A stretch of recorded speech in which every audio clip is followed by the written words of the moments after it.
En la pasada entrega de su espacio vía, nosotros tocamos el tema de aquella estocada mortal que se le pretendió dar, o que aún se le pretende, a la soberanía nacional. Nosotros explicamos y desglosamos aquí en qué consistía este proyecto de ley firmado y enviado por el propio presidente constitucional de la República al Senado.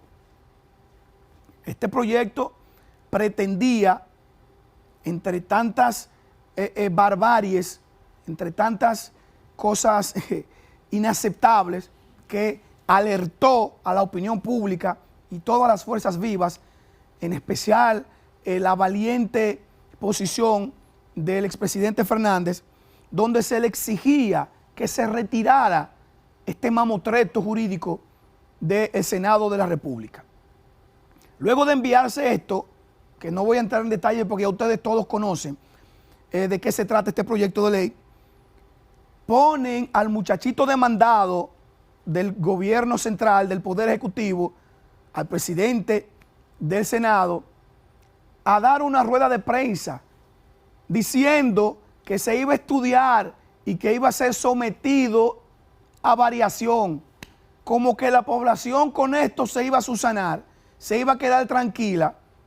Y este es el accionar del gobierno, señores, manipular los temas neurálgicos y utilizar el poder adquisitivo, el poder económico del Estado para bombardear a través de sus mercenarios de la comunicación, periodistas comprados, y a través de sus diferentes plataformas, lo que ellos quieren hacerle entender a este pueblo.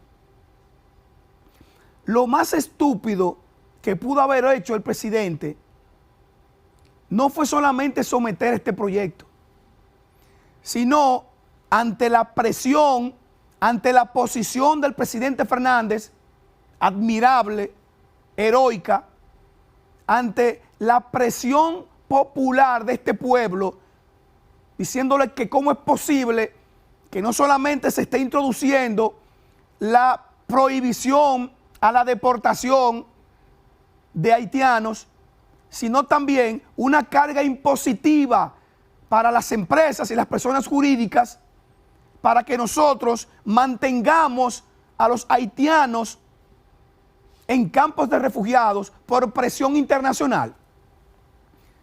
Ese video de vosotros, señor director, vamos a hablar de eso ahora. Entonces, ¿qué resulta de todo esto? Retiran el proyecto del Senado de la República, pero le colocan un enunciado a este retiro que es preocupante. Lo retiran, pero le colocan el enunciado debajo donde dice que pueda ser o que va a ser introducido luego o antes de los 45 días. Y una opinión muy personal, me parece a mí que Abinader pensó, ahí viene el 27 de febrero, donde tengo que rendir cuentas de mi año de gobierno, donde tengo que discursar frente a la Asamblea Nacional, y no quisiera el escenario de mal gusto de protestas afuera en el Congreso mientras yo estoy dando un discurso para la nación. Me imagino que por ahí andan los asesores del presidente. Retírelo. Él pensará, pero si lo retiro, van a pensar que yo sucumbí ante la oposición.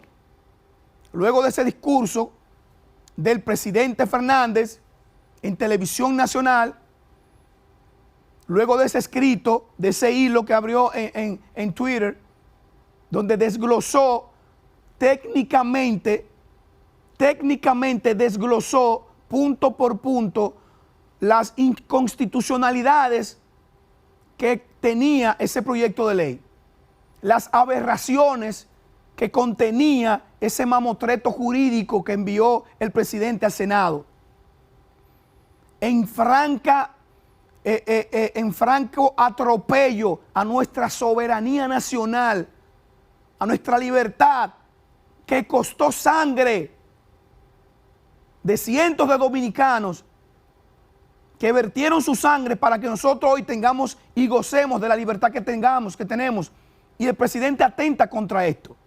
Vamos a escuchar lo que le dijo el presidente Leonel Fernández un día antes de retirar ese adefesio que envió a la Cámara Alta de la República Dominicana. Adelante.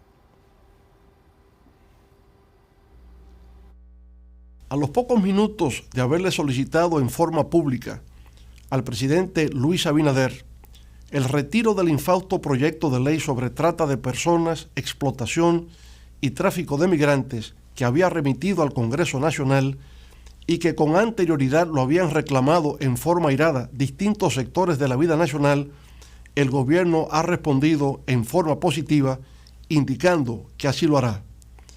Nos parece sensato que haya podido reaccionar de esa manera ante la cólera popular, pero por eso no merece, sin embargo, reconocimiento o elogio alguno. El gobierno no debió en ningún momento someter una pieza legislativa de esa naturaleza, que además de ser un dislate y un adefesio jurídico, constituye una grave amenaza a nuestra soberanía nacional. La impresión que tenemos es que no se leyó bien lo que se estaba enviando al órgano legislativo nacional o se subestimó la capacidad de reacción de la opinión pública nacional. Lo que hay que comprender es que desde hace algún tiempo la República Dominicana ha estado siendo objeto de intensas presiones internacionales para que conceda la nacionalidad dominicana a todos los nacidos en nuestro territorio, aún de padres en condiciones migratorias irregulares, y en caso de no obtemperar, acusarnos de apatridia. Se nos presiona para no deportar a los que de manera ilegal penetran nuestro territorio, y más recientemente se nos reclama aceptar en calidad de refugiados a los que huyen de la violencia en su país para trasladarla al nuestro. Hasta ahora, con gran orgullo, habíamos resistido. Como Estado Nacional, no habíamos suscrito el Pacto Mundial de Migración ni el Pacto Mundial para Refugiados de Naciones Unidas, porque percibíamos que contenía algunas cláusulas que por nuestra condición geopolítica particular de país que comparte una misma isla, resultaban perjudiciales al interés nacional. Tampoco se suscribió la Declaración de Los Ángeles en el marco de la última Cumbre de las Américas, por los mismos motivos, que contenía conceptos y establecía compromisos que nos afectaban de manera diferente a otros países del hemisferio. Pero ahora, lo que hemos visto con preocupación es que el proyecto de ley enviado al Congreso Nacional incorpora esos valores y principios que antes, con toda justicia y razón, nos habíamos negado a suscribir porque resultaban violatorios a nuestra Constitución y de nuestra razón de ser como ciudadanos de la patria de Duarte, de Sánchez y de Mella. El espíritu de esos instrumentos internacionales se encuentran en el lenguaje del dispositivo legal enviado al Senado de la República. ¿Cómo aceptar el principio de no devolución? Esto es, que las víctimas de trata de personas o los migrantes ilegales no pueden ser repatriados a sus países de origen. ¿Cómo incorporarlos a todos los servicios sociales del Estado y permitir que vengan todos sus familiares a reencontrarse en nuestro territorio? ¿A quién se le ocurrió la idea de establecer una contribución obligatoria especial, es decir, una carga tributaria, un impuesto, a cargo de todas las personas jurídicas y entidades del país para mantener a todos los que no quieran retornar a su país de origen? ¿A quién se le ocurre? ¿Cómo ha podido suceder? Por todo eso, con toda razón, el pueblo está profundamente indignado. Personalmente, me tomé el tiempo para intervenir en este debate. No quise precipitarme y ser víctima de las emociones. Preferí hacer un examen exhaustivo y pormenorizado de la situación antes de compartir mis perspectivas y puntos de vista. Sin embargo, al igual que el resto de la mayoría del país, siento que lo que ha ocurrido ha sido grave, y lo explico por una de dos razones. La primera, por imprevisión y negligencia, y la segunda, por presión externa. En cualesquiera de las dos circunstancias, inexcusable. Afortunadamente, por lo menos en última instancia, se ha escuchado el clamor del pueblo. Señor presidente, retire ese proyecto. Por favor, no lo introduzca de nuevo. Ese es precisamente el llamado nacional. Señor presidente, no se atreva a introducir nueva vez este proyecto de ley que lacera la soberanía nacional. Ante esto, señores, quiero que presten mucha atención a esto. Ante este retiro del proyecto, previo a esto, ante las cuestionantes, ante la voz popular en reclamo de que se retire ese proyecto de ley, los mercenarios, como yo le llamo, de la comunicación del gobierno, los asalariados del Estado, iniciaron una campaña a través de Facebook, Twitter e Instagram y televisión y radio, defendiendo ese proyecto. Oigan esto, o quizás no defendiendo el proyecto, como yo comentaba con un amigo, sino defendiendo su salario, defendiendo sus contratas jugosas publicitarias de cientos de millones de pesos. Son miles de millones de pesos que gasta el gobierno en publicidad, pero no son tales esas publicidades, sino son complicidades, es compra o alquiler de opiniones, de opinadores, de hacedores de opinión.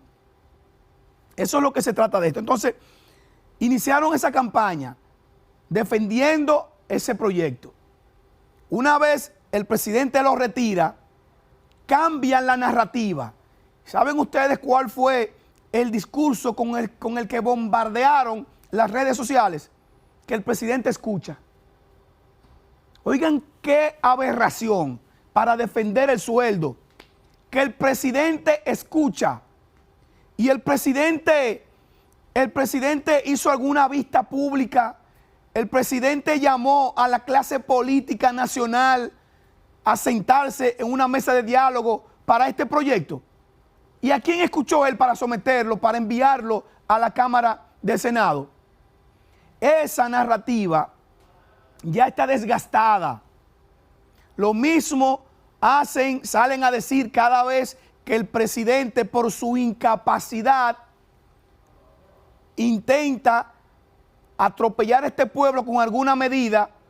La oposición, la opinión pública se le para en dos patas, como se dice en algo popular, y el presidente tiene que recular. Y salen a decir los mercenarios de la comunicación y los asalariados, pero tenemos un presidente que escucha. No, tenemos un presidente incapaz. Está bien que escuche al pueblo.